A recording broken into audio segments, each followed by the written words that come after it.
Strawberry ഫ്യൂഷനിലേക്ക് എല്ലാവർക്കും സ്വാഗതം. തക്കാളി ചേർത്തിട്ട് ചെയ്യാൻ പറ്റിയ നല്ലൊരു മുറുക്കിൻ്റെ റെസിപ്പി ആയിട്ടാണ് ഇന്ന് വന്നത്.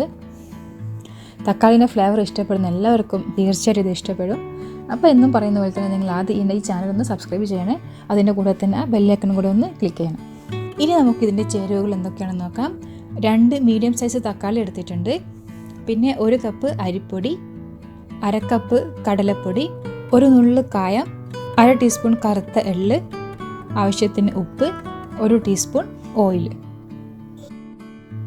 ഇനി നമുക്ക് ഈ തക്കാളിയുടെ സ്കിന്ന് റിമൂവ് ചെയ്യണം. അതിന് വേണ്ടിയിട്ട് ആദ്യം ഇതേപോലെ ജസ്റ്റ് ഒന്ന് വരഞ്ഞു കൊടുക്കുക.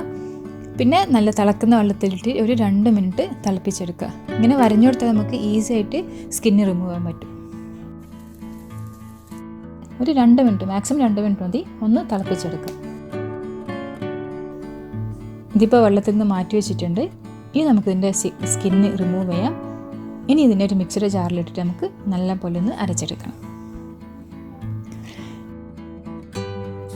ഇനി നമുക്കിതിനൊരു ബൗളിലേക്ക് മാറ്റാം.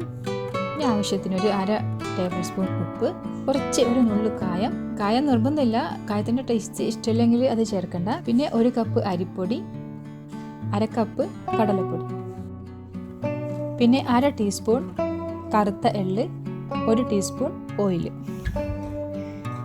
ഇനി നമുക്ക് ഇതിന് നല്ലപോലെ ഒന്ന് കുഴച്ചെടുക്കണം. നമ്മളിവിടെ വെള്ളമൊന്നും ചേർക്കുന്നില്ല, തക്കാളിയുടെ ജ്യൂസ് വെച്ചിട്ട് തന്നെയാണ് നമ്മൾ ഇത് കുഴച്ചെടുക്കുന്നത്. പിന്നെ എരിവ് വേണമെങ്കിൽ കുറച്ച് മുളക് പൊടി ചേർത്ത് കൊടുക്കാം. ഈ എള്ളിന് പകരമായിട്ട് നല്ല ജീരകം അല്ലെങ്കിൽ കരിഞ്ജീരകം ഒക്കെ ചേർത്ത് കൊടുക്കാം. ചപ്പാത്തി മാവിനെക്കാട്ടൊക്കെ കുറച്ചുകൂടെ ഒന്ന് ലൂസായിരിക്കണം നമ്മുടെ ഈ മാവ് ഉണ്ടായിരിക്കേണ്ടത്. ഇത് കുഴച്ച് കഴിഞ്ഞിട്ട് ഭയങ്കര ടൈറ്റാണെങ്കിൽ ഒരു 1-2 ടേബിൾ സ്പൂൺ വെള്ളമൊക്കെ ചേർത്തിട്ട് നമുക്ക് ഒന്ന് ലൂസാക്കി എടുത്താൽ മതി. അപ്പോൾ നമ്മുടെ മുറുക്കിൻ്റെ മിക്സ് ഇവിടെ റെഡി ആയിട്ടുണ്ട്. ഈ ഒരു സിംഗിളായിട്ടുള്ള അച്ചുണ്ടല്ലോ, ഇത് വെച്ചിട്ടാണ് ഞാൻ ചെയ്യുന്നത്.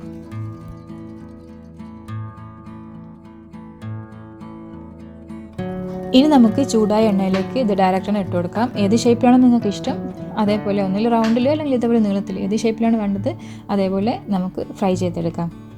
മീഡിയം ഫ്ലെയിമിലിട്ടിട്ട് വേണം ഇത് ഫ്രൈ ചെയ്തെടുക്കാൻ. അപ്പോൾ നല്ല ക്രിസ്പി ആയി തുടങ്ങിയാൽ നമുക്ക് എണ്ണയിൽ നിന്ന് മാറ്റാം. അപ്പോൾ നമ്മൾ ടേസ്റ്റി ആയിട്ടുള്ള മുറുക്ക് റെഡി ആയിട്ടുണ്ട്. എല്ലാവരും ഒന്ന് ട്രൈ ചെയ്ത് നോക്കുക. നല്ലൊരു അടിപൊളി ഈവനിങ് സ്നാക്സാണ്. ഇഷ്ടമായി ലൈക്ക് ചെയ്യാനും ഷെയർ ചെയ്യാനും മറക്കരുത്. കൂടെ ഈ ചാനൽ സബ്സ്ക്രൈബ് ചെയ്യാനും. Thank you. ബൈ.